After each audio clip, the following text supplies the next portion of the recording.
Good morning, everyone. So, how many of you have felt nervous doing something the first time?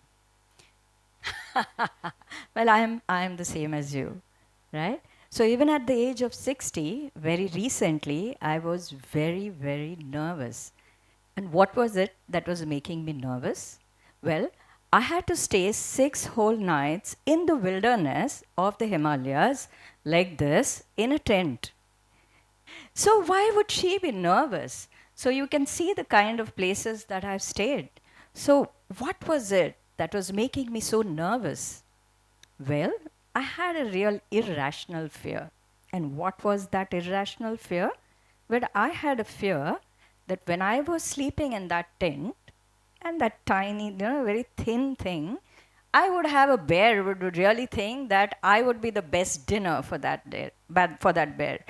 And this thought kept going on in my mind. And this time, I was the only female in the group, so I did have to stay alone in a tent. But my passion for being up there in the mountains was so high that I just did not want to back out. But it kept going on in my mind. So I finally shared this thought with my husband. He very patiently heard me out and then he reassured me. And this is what he said. Well, it'll not matter to the bear whether you're one or two. And I'm thinking, is that really a reassurance? But somewhere, something clicked. And I decided, well, any which way I'm going ahead. And he had a point. I had been staying in tents for so long. So, there I was the first night, and what did I do? I kept my tent light on. We carry these battery operated devices which we hang in the tent. I had not just my tent light on, you can see that's the first camp, and somebody was taking it. Looks like our camp guide, like they take photographs in between. So I found that that's me with my tent light on. It was not just my light on, I kept a whistle beside me. I'd carried a temple bell with me and I kept that ready. Everything in readiness that in case something happens, I'm going to wake up half the Himalayas. Well, second night, again I had my light on. By the time it was the third night, I had shut the light. What had changed? Had the mountains changed? Not really, they had not changed. Had the wilderness changed? It had not. Had the risks changed? No, they really had not. But I had changed somewhere. So, why did that happen? Not only that, this is the sixth night, and you can see what's happening on the sixth night. There we were, and there was this huge snowstorm that was raging at night, and that's lightning, and it is going to be followed by the thunder that will obviously follow lightning like this. And you can see what had happened right here. That's the thunder. And I actually slept through all this. It just goes to mean that progress does happen. And progress happens in that time in between, right? So, most growth happens when you are able to go beyond that uncertainty. And that last summit climb, I savored every moment of that last bit going up, and I thought, thank God I did not really cancel my trip just because I was the only female, just because I was so much elder than the rest of them, but I went ahead. And that makes me think of the theme of today, the interstitium and the space in between. And I think that most progress happens in that time in between. That time when we move from a time of when we think that something is impossible to becoming possible. That time between having an injury and going on to healing. That time between thinking that you have an opportunity but not really going ahead. So that brings me to plastic surgery. I'm a plastic surgeon, and when I tell people that I do plastic surgery, everybody thinks that yes, of course, you would be doing what?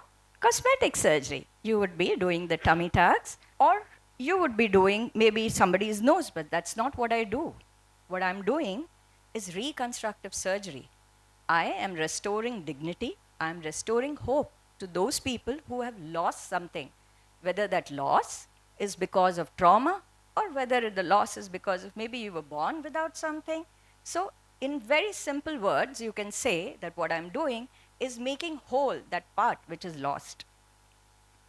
I want you to now do something for me. Close your eyes, all of you. Yeah? Just 15 seconds, close your eyes and imagine losing both your hands. Imagine losing both your hands and never ever getting them back forever. You can open it, right? Imagine what your life would be. Do you think you'd be able to go ahead? Would you be able to get up in morning and do all the activities that you could? So for a very long time, the situation was that we as reconstructive surgeons could not do anything about this. Well, they could take prosthetic hands, but they could never get back live hands. But somewhere in the late 1990s, hand transplantation actually became a reality. And for us reconstructive surgeons, this was really exciting. I think it was more exciting because of the hope that it had. The hope that somebody who had no hands, both hands, would now be able to right themselves, would also be able to give a hug to the people that they love. And when the first this surgery happened in India, and this is from newspaper reports, the first such surgery of hand transplantation happened in January of 2015 in Kochi, in Kerala. I was really excited, and I felt that I really wanted to give this to my patients also. But I worked in a public institute. And what happens in public institutes? Well, the kind of patients that we see, well, they do have dreams also, but they don't have the bank balance to be able to really support their dreams. And I felt that I would like to provide this service to our patients also. So what did I do? Went ahead and tried to build a hand transplant program. That's not really an easy task, but really I had to do it because I think that when we are serving society, and serving society for those people who do not have everything, what is needed is for us to rise above all the problems that we may have. Within a year and a half, less than a year and a half of the first case having been done in the country, I received our license. Now, receiving the license is just the first step. Now, we have to make sure that we do a case. So we waited. We waited and we waited. Patients came, right? I worked them up. We discussed the case, but we kept waiting for a long 5 years. Because at that time, there was inadequate information outside and we never got a donor for the patients who were waiting. So now it was 5 years, and finally our license expired before we had done even a single transplant. What do we do now? Do we really give up our dream of saying that we can do this for our class of patients? Not really. So from the outside, it really looked that we had done nothing, that we had not really gained anything. But I won't say that. I think that progress was happening because we were preparing for that day when it would actually happen, and because dreams sometimes take some time to happen. So with renewed vigor, I renewed the license again, and finally in August of 2021, everything changed. A young boy from Madhya Pradesh, a very small village in Madhya Pradesh, he finally received a hand transplant at KEM. And I now want to tell you the story of this young boy. His name is Rahul. Rahul was a 12th standard student. Rahul, after he finished his 12th standard in this village in Madhya Pradesh, he decided that he would like to go and visit his brother in Faridabad because his brother was working there. Now, as is wont for people from the modest incomes, he decided that he would, in his holidays, he would try and help out. So he joined a factory so that he can help with the finances of the family. And it was barely 4 days and everything changed. While his hands were inside a machine, somebody accidentally switched on the switch. And there he lost his hands.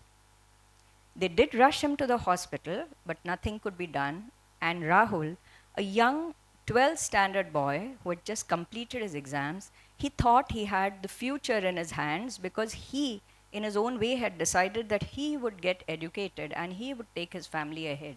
He lost his hands and he lost his future. All his dreams came crushing down. It is possible that many would have just given up everything and stayed just waiting for everybody to support him, but he did not do that. What he did was that he decided to look for methods what would help him. He scoured the internet and finally he got to know about hand transplantation. But there was another disappointment in store for him at that time. The only people who were doing it were corporate hospitals.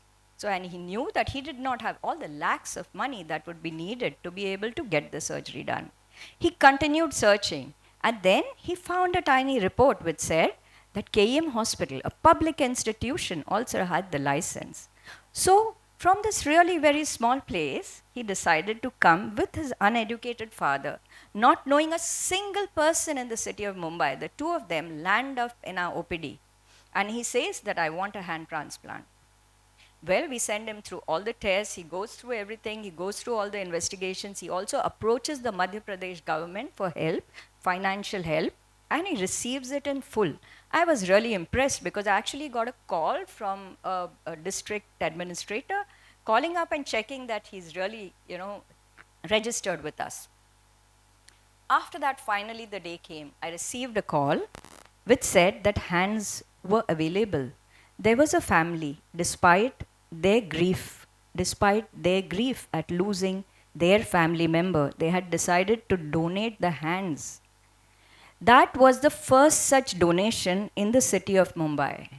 For we could not have gone to any other city or taken a helicopter to get the hands. Rahul received the hands of this young lady, a family who at the time of their grief decided to donate the hands of their loved one. Well, the surgery was successful, went ahead, but after that came the time when now Rahul had to work hard. So, this is what he did.